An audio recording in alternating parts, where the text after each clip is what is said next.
Net পরীক্ষার কয়েকদিন আগে থেকেই তোমাদের প্রত্যেকের কাছ থেকে আমি একটা কমন রিকোয়েস্ট পেয়ে থাকি, সেটা হলো স্যার হাতে আমাদের আর মাত্র 4 থেকে 5 দিন রয়েছে। এই 4 থেকে 5 দিন আমরা কোন কোন টপিকগুলো গুরুত্ব দিয়ে পড়বো, এই রকম একটা রিকোয়েস্ট তোমাদের কাছ থেকে কিন্তু আমি পেয়ে থাকি যে স্যার আমাদেরকে একটু বলে দিন যে আমরা সারা বছর যে এত পড়াশোনা করলাম, এত ভালো করে প্রিপারেশন নিলাম, কিন্তু এই বিশাল সিলেবাসের মধ্যে থেকে কোন কোন টপিকগুলো বিশেষ গুরুত্বপূর্ণ। কারণ প্রত্যেকেরই জানা রয়েছে যে আমাদের পেপার ওয়ানে মোট 10টা ইউনিট রয়েছে।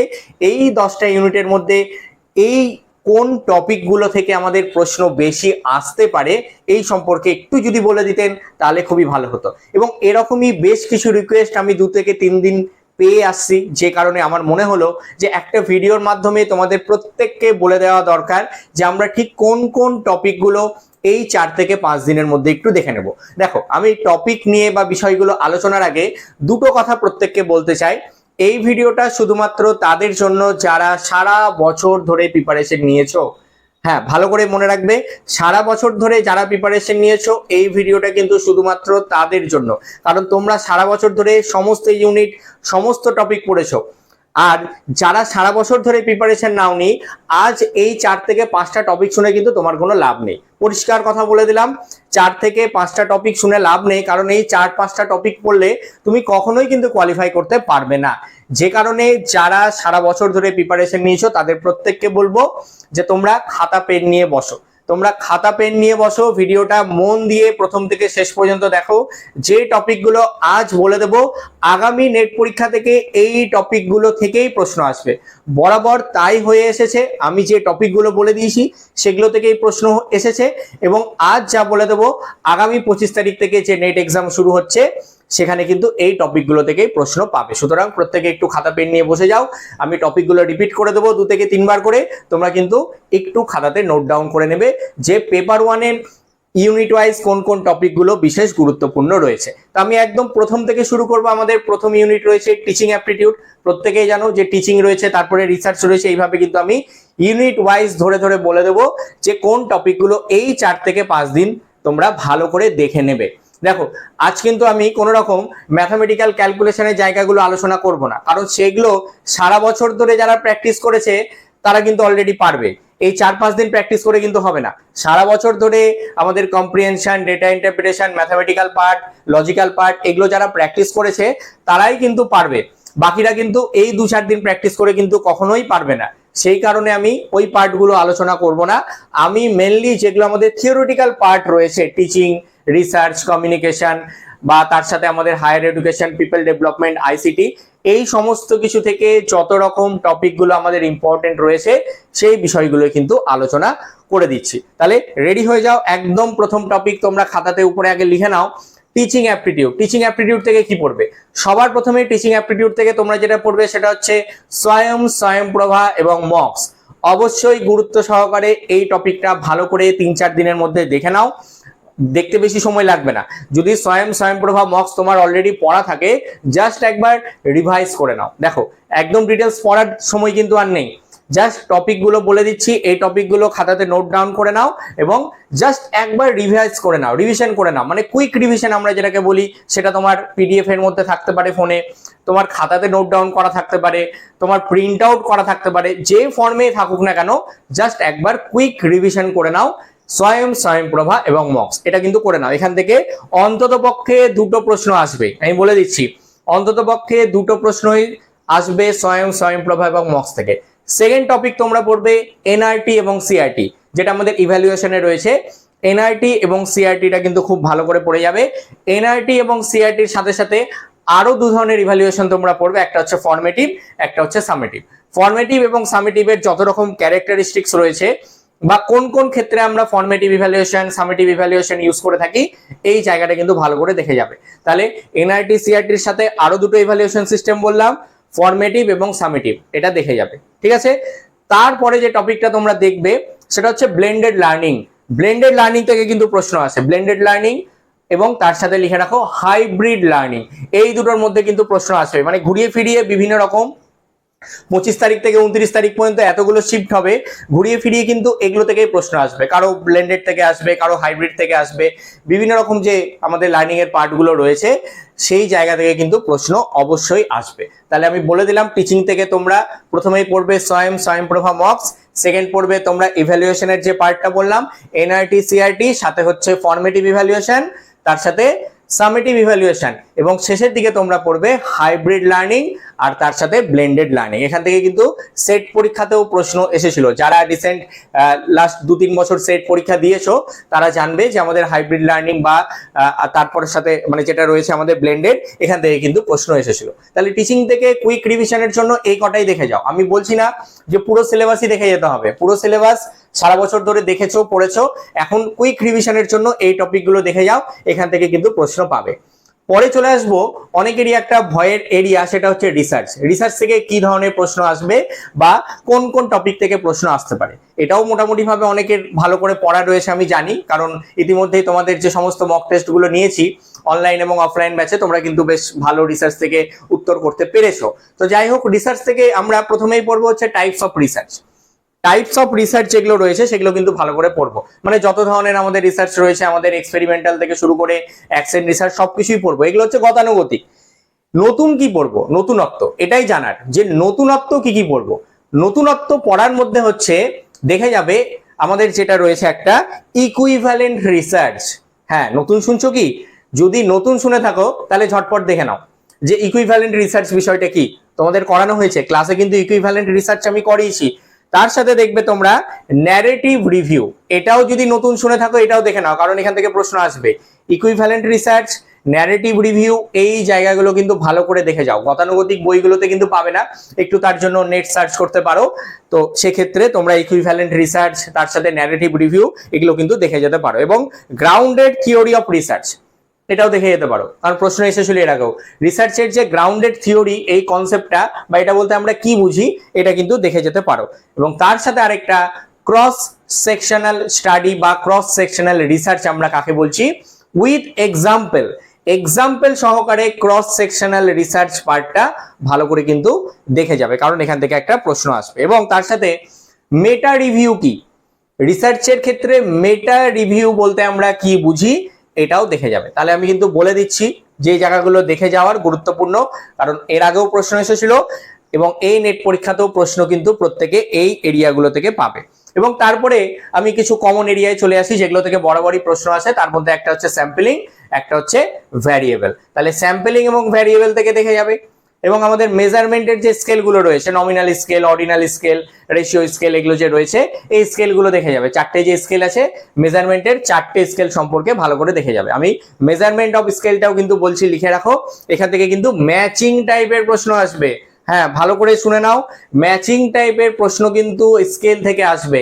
একদিকে তোমাদের স্কেলগুলোর নাম দিয়ে দিবে, আর একদিকে কোন স্কেল আমরা কি ক্ষেত্রে ব্যবহার করি বা এক্সাম্পল হিসাবে ম্যাচিং করতে দিতে পারে, সেই জন্য স্কেলটা খুব ভালো করে পড়ে যেও। এবং লাস্ট আরেকটা পার্ট বলবো, সেটা হচ্ছে প্ল্যাগিয়ারিজমের যে লেভেলগুলো রয়েছে, যে 4টে লেভেল আমাদের প্ল্যাগিয়ারিজমের রয়েছে, এই 4টে লেভেল কিন্তু ভালো করে দেখে যাবে। তাহলে আরেকবার রিপিট করে দিচ্ছি কি কি পড়বে।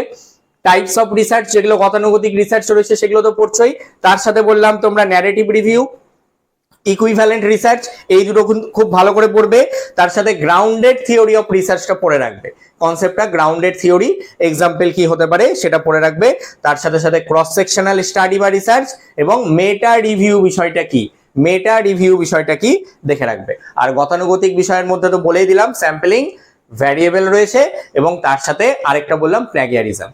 এই জায়গাগুলো একটু যদি দেখে রাখো তাহলেই হয়ে যাবে। আর স্কেলটাও তো বলেই দিলাম, মেজারমেন্টের যে স্কেলগুলো আমাদের রয়েছে, নমিনাল থেকে আরম্ভ করে অর্ডিনাল বা রেশিও স্কেল, যে 4টে রয়েছে ভালো করে দেখেছো। এবং সব শেষে দেখবে রিসার্চের তোমাদের আছে একটা আইসিটি ইন রিসার্চ, অর্থাৎ রিসার্চের ক্ষেত্রে বর্তমানে আমরা আইসিটির কোন কোন টুলস গুলোকে ইউজ করছি, এখান থেকে কিন্তু প্রশ্ন আসে। সেট পরীক্ষা তো এর আগে প্রশ্ন এসেছিল, নেটেও কিন্তু প্রশ্ন এসেছে, প্র্যাকটিস করিয়েছি অনেক প্রশ্ন তোমাদের আইসিটি ইন রিসার্চ থেকে। যে এমসিকিউ গুলো প্র্যাকটিস করানো হয়েছে সেগুলোই শুধু দেখে যাও। আমি বলবো একবার কুইক রিভিশন করে নাও এমসিকিউ গুলোকে, তাতে অনেকটাই কিন্তু মানে মাথাতে চলে আসবে যে আইসিটি ইন রিসার্চের কোন কোন টুলস গুলো আমরা ইউজ করে থাকি। ক্লিয়ার হলো? এবার চলে আসবো পরের ইউনিট যেটা আমাদের রয়েছে, সেটা হচ্ছে কমিউনিকেশন। দেখতে ছোট মনে হলেও অনেক বড় বা অনেক কিছু কিন্তু কমিউনিকেশন ইউনিটের মধ্যে রয়েছে। এবং কমিউনিকেশন থেকে যেটা একটা কমন প্রশ্ন তোমাদের প্রত্যেক বছরই আসে একটা, সেটা হচ্ছে টাইপস অফ কমিউনিকেশন থেকে। কমিউনিকেশনের যে টাইপস গুলো রয়েছে, মানে intrapersonal communication, interpersonal communication, group communication, তার সাথে ভার্বাল নন ভার্বাল তো রয়েছে, এগুলো তো রয়েছে, এগুলো একদম কমন পার্ট। কিন্তু যেগুলো একটু আনকমন, আচ্ছা তোমরা কি মিমিক্স বা প্যান্টোমিমিক্স এই শব্দগুলো শুনেছো? কি বললাম? মিমিক্স বা প্যান্টোমিমিক্স। যদি না শুনে থাকো এখনই কিন্তু দেখে নাও, কারণ এখান থেকে একটা প্রশ্ন আসবে। মিমিক্স কি, প্যান্টোমিমিক্স কি, এই জায়গাটা কিন্তু একটু ভালো করে দেখে যেও। এগুলো কিন্তু সমস্তটা কমিউনিকেশনেরই পার্ট। নতুন শুনে থাকছো তো শব্দগুলো, যারা ক্লাস করেছো তারা জানো মিমিক্স কি, প্যান্টোমিমিক্স কি, এগুলো জানা রয়েছে। এই জায়গাটা কিন্তু একটু ভালো করে দেখেছো, আমি বলে দিচ্ছি মিমিক্স প্যান্টোমিমিক্স জায়গাটা ভালো করে দেখেছো। এবং আমাদের তার সাথে হচ্ছে মিডিয়েটেড কমিউনিকেশন আমরা কাকে বলি, বা মিডিয়েটেড কমিউনিকেশন কি, এখান থেকেও সেটা একটা প্রশ্ন এসেছিল। তাহলে মিডিয়েটেড কমিউনিকেশন অর্থাৎ একটা মাধ্যম থাকবে, সেই মাধ্যমের দিয়ে আমাদের কমিউনিকেশন হবে। যদিও আমাদের মিডিয়াম আমরা বলে থাকি, তাহলে আমরা কখন কখন মিডিয়ামকে ইউজ করে কমিউনিকেশন করছি, এই জায়গাটা কিন্তু একটু ভালো করে দেখে যেও।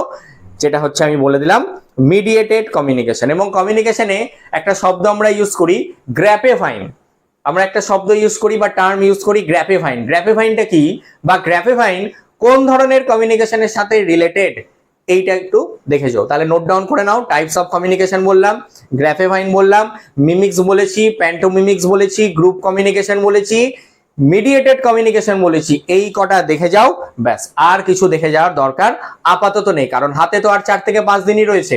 এই কদিনে আর কত দেখবে? এই কদিনে কিন্তু বিশেষ কিছু মানে পুরো সিলেবাস দেখে যাওয়ার সময় নেই। যে টপিকগুলো আমি বলে দিচ্ছি সেই টপিকগুলো একটু দেখে যাও, আমার মনে হয় কুইক রিভিশনের মাধ্যমে ভালো করে হয়ে যাবে। ঠিক আছে, এবার মাঝখানে তো আমাদের রয়েছে ম্যাথামেটিক্যাল পার্ট রয়েছে, ম্যাথামেটিক্যাল রিজনিং অ্যাপটিটিউড, তার সাথে লজিক্যাল রিজনিং রয়েছে, ডেটা ইন্টারপ্রিটেশন রয়েছে, এগুলো ইউনিট 5, 6, 7 রয়েছে। এগুলো প্র্যাকটিস, এগুলো এতদিন ধরে প্র্যাকটিস করেছো, আজ আর নতুন করে বলবো না যে কিরকম ভাবে করতে হবে না হবে, অলরেডি বিভিন্ন ক্লাসে অনলাইন অফলাইনে প্র্যাকটিস করিয়েছি, তো সেগুলোই একটু দেখে নেবে, নতুন করে বলার কিছু নেই। চলে আসবো একদম সহজ একটা জায়গা, কিন্তু অনেকের কাছে কঠিন মনে হয়। আমার কাছে পার্সোনালি খুব সহজ বিষয়টা, কিন্তু অনেকের কাছে কঠিন মনে হতে পারে। তো কঠিন ভাবে বিষয়টাকে ভাবার কিছুই নেই। ICT, information and communication technology থেকে আমরা কি কি পড়বো ভালো করে বুঝবে।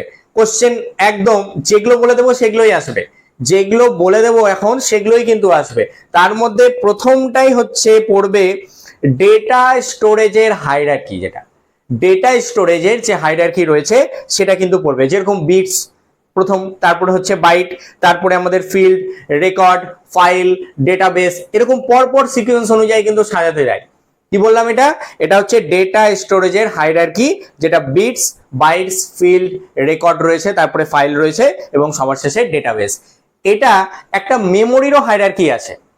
এখন যেটা বললাম সেটা হচ্ছে ডেটা স্টোরেজের বললাম, ডেটা স্টোরেজের হায়ারার্কি বললাম, এটা একটা মেমোরিরও আমাদের হায়ারার্কি রয়েছে, সিকোয়েন্স রয়েছে, সেটাও কিন্তু দেখে নেবে। ওটা আমি বলছি না, সেটাও কিন্তু অবশ্যই দেখে নেবে। তার সাথে যেটা দেখবে সেটা হচ্ছে ইন্টারনেট এবং ইমেল। এই যে পার্টটা আছে, ইন্টারনেটের মধ্যে কিন্তু প্রচুর জিনিস রয়েছে। ইন্টারনেটের মধ্যে আমরা নর্মালি ওই ম্যান, ল্যান, ওয়ান এগুলোকেই ভেবে থাকি, ঠিক আছে? এর বাইরেও কিন্তু অনেক জিনিস রয়েছে। এর বাইরেও আইপি অ্যাড্রেস রয়েছে, এইচটিএমএল রয়েছে, সার্ভার কি জিনিস সেই বিষয়গুলো রয়েছে, বিভিন্ন পার্ট রয়েছে কিন্তু ইন্টারনেটের মধ্যে। তাহলে ইন্টারনেটের এই জায়গাটা কিন্তু একটু দেখে নেবে, মানে রিভিশন করে নেবে। এতদিন ধরে তো নিশ্চয়ই পড়াই রয়েছে, জাস্ট একটা কুইক রিভিশন করে নেবে। তার সাথে স্ট্রাকচার অফ ইমেল বা ইমেলের কি কি কম্পোনেন্টস আছে, স্ট্রাকচার অফ ইমেল বা ইমেলের যে যে কম্পোনেন্টস গুলো আছে সেগুলো জানবে। মানে আমরা একটা ইমেল খুললে সবার আগে কি দেখি? সবার আগে আমরা দেখি যে যাকে পাঠাচ্ছি ফর্ম, ঠিক আছে, মানে টু লেখা থাকে, তারপরে ফর্ম, মানে যার থেকে যাচ্ছে ইমেলটা সেখানে আমাদের নিজেদের নামটাই বা ইমেল অ্যাড্রেসটাই লেখা থাকে, তারপরে সাবজেক্ট রয়েছে। এইভাবে সিসি, বিসিসি, এই যে পার্টগুলো রয়েছে বা কম্পোনেন্টস গুলো রয়েছে সেগুলো দেখে যেতে হবে। এবং তার সাথে বাঁদিকে দেখবে আমাদের লেখা থাকে ইনবক্স, আউটবক্স, সেন্ড, ড্রাফট, এগুলো লেখা থাকে, তো ট্র্যাশ, বিন, এগুলো লেখা থাকে। এই জায়গাগুলো কোনটার কি কাজ সেটা কিন্তু একটু দেখে নিও। ইজি কিন্তু, একদম কঠিন কিন্তু কিছুই নয়, প্রত্যেকটা ধরে ধরে বোঝানো হয়েছে। অনলাইন অফলাইন ব্যাচে তোমাদেরকে ইমেলের প্রত্যেকটা স্ট্রাকচার, প্রত্যেকটা পার্ট ধরে ধরে বোঝানো হয়েছে। সিসি কখন ইউজ করব, বিসিসি কখন ইউজ করব, এই জায়গা থেকে কিন্তু একটা প্রশ্ন আসবেই, ঠিক আছে? বিভিন্ন শিফটে কিন্তু ঘুরিয়ে ফিরিয়ে প্রশ্নগুলো আসবে। এবং সবার লাস্টে বলবো কম্পিউটার মেমোরি যেটা রয়েছে, কম্পিউটার মেমোরি মানে আমাদের র্যাম এবং রোম। দেখো আমি কিন্তু বেশি কিছু বলছি না, আছে কিন্তু অনেক জিনিস। এই 4-5 দিনের মধ্যে যেগুলো দেখে যেতেই হবে, একদম মাস্ট দেখে যেতেই হবে রিভিশনের জন্য, সেগুলো কিন্তু আমি বলছি। তাহলে সুতরাং র্যাম রোমের এই পার্টটা, কম্পিউটার মেমোরি এবং র্যামের আরো কিছু ক্লাসিফিকেশন রয়েছে, সেগুলো কিন্তু একটু দেখে নিও। ক্লিয়ার হলো? আইসিটি থেকে এই মাত্র 4-5টা টপিক কিন্তু বলে দিলাম, ঠিক আছে? এবার চলে আসবো সব থেকে বড় ইউনিট, অর্থাৎ পেপার 1-এর 10টা ইউনিটের মধ্যে সব থেকে বড় ইউনিট হচ্ছে unit 9, people development and environment. তো সব থেকে বড় ইউনিট হলেও আমি পড়ানোর এই 8 বছরের অভিজ্ঞতা থেকে বলছি, নেট সেটের 8 বছরের অভিজ্ঞতা থেকে, যে অনেকের কাছে এটা খুব কঠিন মনে হয়।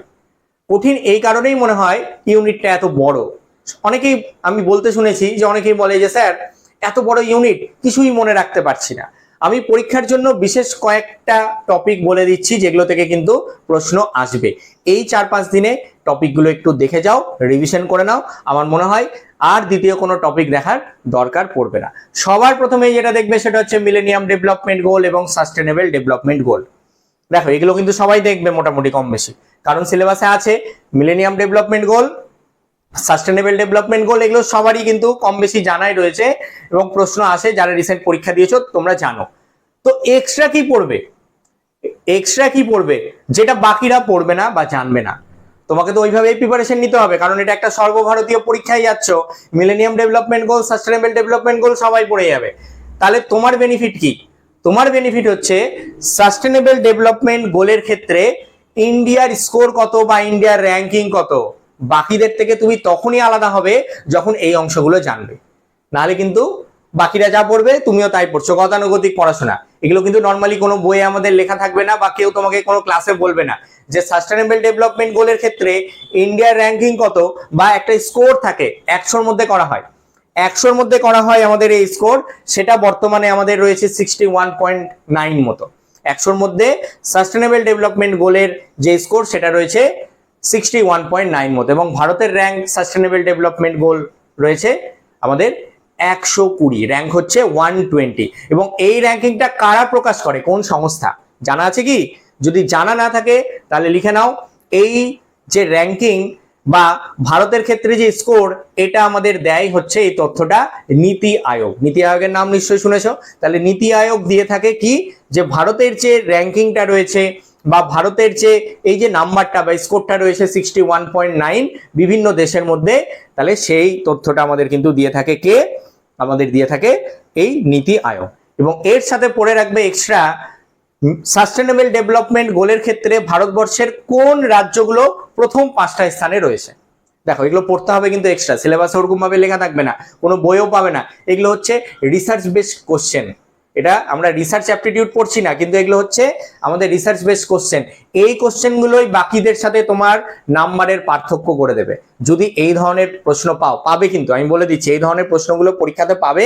তাহলে যেটা বলতে চাইছিলাম, সাস্টেনেবল ডেভেলপমেন্ট গোলের ক্ষেত্রে প্রথম ভারতের 5টা স্টেট কি, আর বটম 5 স্টেট কি কি রয়েছে সেটা একটু দেখে নিও, ঠিক আছে? তোমাদের করানো রয়েছে, আমি অনলাইন অফলাইন ব্যাচে কিন্তু লিখিয়ে দিয়েছি। এই যে যেটা বললাম এখনই, সাস্টেনেবল ডেভেলপমেন্ট গোলের ক্ষেত্রে টপ 5 আর বটম 5 স্টেট গুলো কি কি রয়েছে সেটা কিন্তু তোমাদের লেখানো রয়েছে। সেকেন্ড পড়বে তোমরা গ্রিন ইন্ডিয়া মিশনটা কি। গ্রিন ইন্ডিয়া মিশনের আন্ডারে দেখবে 8টা মিশন রয়েছে।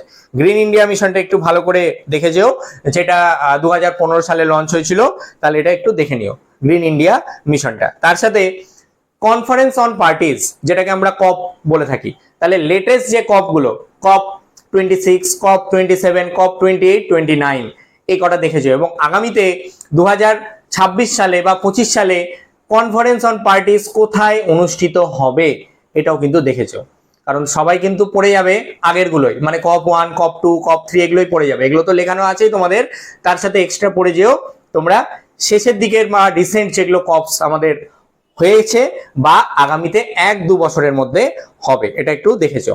এবং আমাদের বর্তমানে আমরা রিনিউয়েবল এনার্জির উপরে খুব বেশি গুরুত্ব দিই, তাই তো? যেগুলো রিনিউয়েবল এনার্জি রয়েছে, যেমন সৌরশক্তি, বায়ু শক্তি, জোয়ার ভাটার শক্তি, এই রিনিউয়েবল এনার্জি গুলো কিন্তু ভালো করে দেখে যাও। তার মধ্যে সব থেকে ভালো করে যেটা দেখবে সেটা হচ্ছে সোলার এনার্জি। আর সোলার এনার্জি মানেই আমাদের চলে আসে কোনটা? International solar alliance. এখান থেকে কিন্তু প্রশ্ন আসবে, আমি বলে দিচ্ছি, ISA ইন্টারন্যাশনাল সোলার অ্যালায়েন্স থেকে কিন্তু প্রশ্ন আসবে, কারণ এটা আমাদের রিনিউয়েবল এনার্জির মধ্যে পড়ছে এবং এই রিনিউয়েবল এনার্জি গুলো থেকে বর্তমানে আমাদের কিন্তু খুব প্রশ্ন আসে। এবার দুটো আমি তোমাদের প্রশ্ন বলবো, দুটো প্রশ্ন খুব কারেন্ট বা রিসেন্ট আমি বলতে পারি দুটো প্রশ্ন। একটা হচ্ছে গ্রিন হাইড্রোজেন প্ল্যান্ট, আরেকটা হচ্ছে গ্রিন সোলার এনার্জি প্ল্যান্ট। কি বললাম? একটা হচ্ছে গ্রিন হাইড্রোজেন প্ল্যান্ট, আরেকটা হচ্ছে গ্রিন সোলার এনার্জি প্ল্যান্ট। এই দুটো কোন কোন রাজ্যে স্থাপিত হয়েছে বা এই প্রজেক্টটা কোন রাজ্য লঞ্চ করেছে, এগুলো জানতে হবে। কারণ আমাদের পিপল ডেভেলপমেন্ট অ্যান্ড এনভায়রনমেন্টে কিছু প্রশ্ন আসে যেগুলো একদম রিসেন্ট বা আমাদের জেনারেল নলেজ আমরা যেগুলোকে বলে থাকি, মানে কারেন্ট অ্যাফেয়ার্স টাইপও বলতে পারো। রিসেন্ট কি কি পরিবেশ সম্পর্কিত নেওয়া হয়েছে ইনিশিয়েটিভ, সেই জায়গা থেকে কিন্তু প্রশ্ন আসতে পারে। তার মধ্যে দুটো বলে দিলাম, পেয়েও যেতে পারো। আমি বলছি পরীক্ষাতে কিন্তু দুটোর মধ্যে হয় কোনো শিফটে হয়তো একটা থাকতেও পারে, কোনো শিফটে হয়তো দেখা গেল যে দুটো থাকলো বা ঘুরিয়ে ফিরিয়ে কিন্তু থাকতে পারে। তাহলে একটা হচ্ছে গ্রিন সোলার এনার্জি প্ল্যান্ট, আমি উত্তর বলে দিচ্ছি, গ্রিন সোলার এনার্জি প্ল্যান্ট এটা সিকিমে এটা লঞ্চ হয়েছিল এবং সেই সিকিমের যারা ইন্ডিয়ান আর্মি রয়েছে তাদের দ্বারা লঞ্চ করা একটা প্ল্যান হচ্ছে গ্রিন সোলার এনার্জি প্ল্যান্ট। এবং আমি এক দুদিন আগেই তোমাদের অফলাইন ম্যাচে বলেই দিয়েছিলাম, সেটা হচ্ছে গ্রিন হাইড্রোজেন প্ল্যান্ট, এটা মধ্যপ্রদেশে লঞ্চ করা হয়েছিল। ঠিক আছে, মনে রাখো, গ্রিন হাইড্রোজেন প্ল্যান্ট এটা মধ্যপ্রদেশে লঞ্চ করা হয়েছিল। তাহলে এগুলো ছোট ছোট টেকনিক্যাল জায়গাগুলো বা কারেন্ট অ্যাফেয়ার্স গুলো যেগুলো পিপল ডেভেলপমেন্টে রয়েছে একটু দেখে যাও। তার সাথে ক্লাইমেট চেঞ্জ আমাদের আছে একটা বড় টপিক, ক্লাইমেট চেঞ্জ। তো ক্লাইমেট চেঞ্জ এত বড় টপিক থেকে এই এক দুদিনে কি কি দেখবে, জাস্ট আমি দুটো জিনিস বলবো। ক্লাইমেট চেঞ্জে গ্রিন হাউস গ্যাস, আর গ্রিন হাউস গ্যাসের ক্ষেত্রে আমরা দুটো জিনিস, একটা হচ্ছে সিএফসির জানবো ভূমিকা, আর একটা আমরা আলাদা করে ওজোন গ্যাস এবং তার সাথে সাথে মিথেন, এই তিনটে জানবো। কি বললাম? ক্লাইমেট চেঞ্জের ক্ষেত্রে যে সমস্ত গ্রিন হাউস গ্যাসগুলো রয়েছে, এই গ্রিন হাউস গ্যাসগুলোর মধ্যেও বিশেষ করে সিএফসি, ওজোন এবং মিথেন, এই কটা আলাদা করে ভালো করে পড়বো। বোঝা গেল কি কি বললাম? সিএফসি পড়বে, ওজোন পড়বে এবং মিথেন পড়বে আলাদা করে। এবার ইন্টারন্যাশনাল এগ্রিমেন্টের মধ্যে দুটো জিনিস, Kyoto protocol, Montreal protocol, already চ্যানেলে ভিডিও দেওয়া আছে, যারা ক্লাস হয়তো করনি বা ফলো করনি তারা চ্যানেল ভিজিট করে দেখে নিতে পারো। কিয়োটো প্রোটোকল, মন্ট্রিল প্রোটোকল পুরো বোঝানো আছে। আর আরো দুটো টপিক বোঝানো আছে, সেটা হচ্ছে আইপিসিসি, আরেকটা হচ্ছে এনএপিসিসি। এই দুটো টপিকও কিন্তু ভিডিও চ্যানেলে রয়েছে। যারা নতুন রয়েছে চ্যানেলে, আজকে প্রথম ভিডিও দেখছো, তারা একটু চ্যানেলটা ভিজিট করে নিচের দিকে যাবে, দেখবে যে এই টপিকগুলো নিয়ে কিন্তু অনেক ভিডিও রয়েছে। যেমন আইসিটি থেকে কম্পিউটার মেমোরির ভিডিও রয়েছে, অনেক ভিডিও কিন্তু চ্যানেলে রয়েছে, তোমরা কিন্তু সেগুলো চাইলে দেখে যেতে পারো। তো আমি বলবো যাদের একটু শেষের দিকে পরীক্ষা রয়েছে, মানে 27, 28, 29 রয়েছে, তারা দেখতে পারো। কিন্তু যাদের এই রিসেন্ট মানে এই দুদিনের মধ্যে পরীক্ষা রয়েছে, 25 তারিখে পরীক্ষা রয়েছে, তাদেরকে বলবো সময় নষ্ট করার কোনো দরকার নেই, যে ভিডিও দেখে সময় নষ্ট করার কোনো দরকার নেই। যে টপিকগুলো বলে দিচ্ছি এগুলো তোমার রেডি আছে কিনা সেটাই শুধু দেখো, যে তোমার রেডি আছে কিনা। আর বাকি ভিডিও দেখার কিন্তু এখন কোনো দরকার নেই। আমি কিন্তু বারবার বলে দিচ্ছি, সময় নষ্ট করবে না। যারা পরীক্ষা মানে যাদের একটু দেরিতে পরীক্ষা রয়েছে, লেটে, তারা চাইলে টপিকগুলো একবার করে কুইক রিভিশনের জন্য চ্যানেলে গিয়ে ভিডিও দেখে নিতে পারো। ঠিক আছে, এবং সবার শেষে যেটা বলবো সেটা হচ্ছে রামসার সাইটগুলো তোমাদের আলোচনা করে দিয়েছিলাম অফলাইন অনলাইন ব্যাচে। রামসার সাইট, যেটা আমাদের জলাভূমি সংরক্ষণ বা আমরা ওয়েটল্যান্ড কনজারভেশন নিয়ে করে থাকি। তো এই রামসার সাইট কটা রয়েছে এবং সব থেকে বড় রামসার সাইট কোনটা, নতুন কোন রামসার সাইটগুলো অ্যাড হয়েছে, এই রামসার কনভেনশন বা রামসার সাইটগুলো একটু দেখে নিও। ক্লিয়ার হলো? অনেক কটা টপিক, কেন এখান থেকে অনেক কটা টপিক হলো? কারণ এখানে কিছু কারেন্ট অ্যাফেয়ার্স টাইপেরও প্রশ্ন রয়েছে এবং পুরো ইউনিটটাই কিন্তু অনেক বড়। তাও কিন্তু দেখো আমি অনেকটা শর্টে বলেছি, আরো অনেক আছে। Air pollution, water pollution, noise pollution, soil pollution, এতগুলো রয়েছে। রিনিউয়েবল এনার্জির ক্ষেত্রে অনেক রয়েছে, আমি কিন্তু বেশিরভাগটা দেখতে বললাম সোলার এনার্জিটাই বেশি। সোলার এনার্জি থেকে কিন্তু প্রশ্ন আসে, বিশেষ করে ইন্টারন্যাশনাল সোলার অ্যালায়েন্সটাই কিন্তু ভালো করে দেখে যাবে। এবার একদম চলে আসবো, লাস্ট ইউনিট আমাদের রয়েছে higher education system. Higher education সিস্টেমে সবার প্রথমেই যেটা বলবো, যেটা সিলেবাসে নেই, এবার ভাবতে পারো স্যার সিলেবাসে নেই তাও পড়তে হবে, হ্যাঁ পড়তে হবে, কারণ এটা 2021, 22, 23 থেকে এখান থেকে প্রশ্ন আসছে, একটার বেশি প্রশ্ন আসে। কি topic? New education policy NEP 2020। Recent তোমাদের পড়িয়েছি অনলাইন অফলাইন যে ব্যাচগুলো রিসেন্ট শেষ হলো, সেই ব্যাচগুলোতে কিন্তু অলরেডি এই 1-2 দিন আগে আমি পড়ালাম এনইপি 2020, পুরো ভালো করে পড়ে যেতে হবে। এনইপি 2020 এর স্ট্রাকচার, স্কুল এডুকেশনের স্ট্রাকচার, স্কুল এডুকেশনের ক্ষেত্রে এনরোলমেন্ট রেশিও কত হবে, হায়ার এডুকেশনের ক্ষেত্রে এনরোলমেন্ট রেশিও কত হবে, এই রেশিওগুলো থেকে প্রশ্ন কিন্তু আসবে। এবং জিডিপির কত পার্সেন্ট বর্তমানে ব্যবহার হচ্ছে, এবং এনইপি 2020-তে বলা হয়েছে জিডিপির কতটা ব্যবহার করা হবে, এই যে পার্সেন্টেজ গুলো পড়া আছে কি? যদি পড়া থাকে খুব ভালো, আর যদি না পড়া থাকে একবার করে দেখে নাও, কারণ প্রশ্ন কিন্তু অবশ্যই আসবে। তাহলে এখান থেকে বলে দিলাম এনইপি 2020 এটা ভালো করে দেখে নেবে। এবং এনইপি 2020-র ক্ষেত্রে রিসেন্ট কিছু বলে রাখি যে কোন রাজ্য এনইপি 2020 প্রথম ইমপ্লিমেন্ট করেছিল, কোন রাজ্য জানা আছে কি? যদি জানা থাকে তাহলে একটু কমেন্টস বক্সে কমেন্টস করে জানিও। যদি জানা থাকে এনইপি 2020 প্রথম ভারতের কোন রাজ্যে ইমপ্লিমেন্ট হয়েছিল, ফার্স্ট সেকেন্ড এই দুটো অন্তত মনে রেখো, তাহলে আশা করি হবে। এবং তারপরে তোমাদের একটা রয়েছে সিলেবাসে যেটা অ্যানসিয়েন্ট ইউনিভার্সিটি গুলো নিয়ে। অ্যানসিয়েন্ট ইউনিভার্সিটি বলতে আমরা নালন্দা, বিক্রমশিলা, তক্ষশিলা এই ইউনিভার্সিটি গুলো আমরা যে জানি, ঠিক আছে, সোমাপুরা রয়েছে, অনেক ইউনিভার্সিটি রয়েছে, এই ইউনিভার্সিটি গুলো একটু দেখে যেতে হবে, কারণ এখান থেকে তোমরা মেইনলি দেখবে হচ্ছে এগুলোর ফাউন্ডার বা লোকেশন, কে স্থাপিত করেছিল, মানে কার দ্বারা স্থাপিত হয়েছিল বা কোন জায়গায় ছিল, এই যে লোকেশন এটা দেখতে হবে। এবং বিশেষ কোন ব্যক্তিত্ব সেই ইউনিভার্সিটিতে পড়াশোনা করেছিলেন বা ভিজিটর হিসাবে এসেছিলেন, এই পার্টটা কিন্তু একটু ভালো করে দেখে যাও। তাহলে বলে দিলাম অ্যানসিয়েন্ট ইউনিভার্সিটি থেকে কি কি দেখবে, ঠিক আছে, খাতাতে কিন্তু নোট করে নাও, আমি বারবার করে বলছি খাতাতে নোট করে নাও, নাহলে কিন্তু বাদ পড়ে যাবে। এবং যেগুলো গতানুগতিক ভাবে প্রশ্ন আসে, কিন্তু সবার ক্ষেত্রে নাও আসতে পারে, প্রত্যেকটা শিফটে কয়েকটা রেগুলেটরি বডি বা এজেন্সি যেগুলো আছে, যেমন আমাদের ইউজিসি রয়েছে, এনসিটি রয়েছে, ন্যাক রয়েছে, রুসা রয়েছে, এই যে জায়গাগুলো আছে এখান থেকে কিন্তু এখন খুব একটা বেশি দেখবে প্রশ্ন আসে না, খুব একটা বেশি প্রশ্ন আসে না। কিন্তু আমি বলবো যেহেতু সহজ টপিকগুলো যদি তোমাদের পড়া থাকে তাহলে একবার কুইক রিভিশন করে নাও, কিন্তু যদি পড়া না থাকে আমি বলবো এখন কিন্তু আর দেখতে যেও না, যেটুকু পড়া রয়েছে সেটুকুই রিভিশন করো, নতুন কোনো পড়ার প্রয়োজন আপাতত নেই। তাহলে রেগুলেটরি বডির ক্ষেত্রে আমি বলে দিই ইউজিসি দেখবে, ন্যাক দেখবে, রুসা দেখবে, এনসিটি দেখবে, পারলে এনসিইআরটিটাও দেখে নিতে পারো। এবং সবশেষে যেটা বলবো সেটা হচ্ছে digital initiative in higher education. Higher এডুকেশনের ক্ষেত্রে আমরা কি কি ডিজিটাল ইনিশিয়েটিভ নিয়েছি এই জায়গাটা একটু কিন্তু দেখে যাবে, অনেক কটা ইনিশিয়েটিভ রয়েছে একটু দেখে যাবে, এবং কোন ইনিশিয়েটিভ কত সালে নেওয়া হয়েছে। অনেক সময় দিতে পারে একদিকে আমাদের ইনিশিয়েটিভ গুলো দিয়ে দিল, একদিকে আমাদের সাল দিয়ে দিল, তাহলে ম্যাচিং করতে হবে যে কোন ইনিশিয়েটিভ কোন সালে নেওয়া হয়েছে।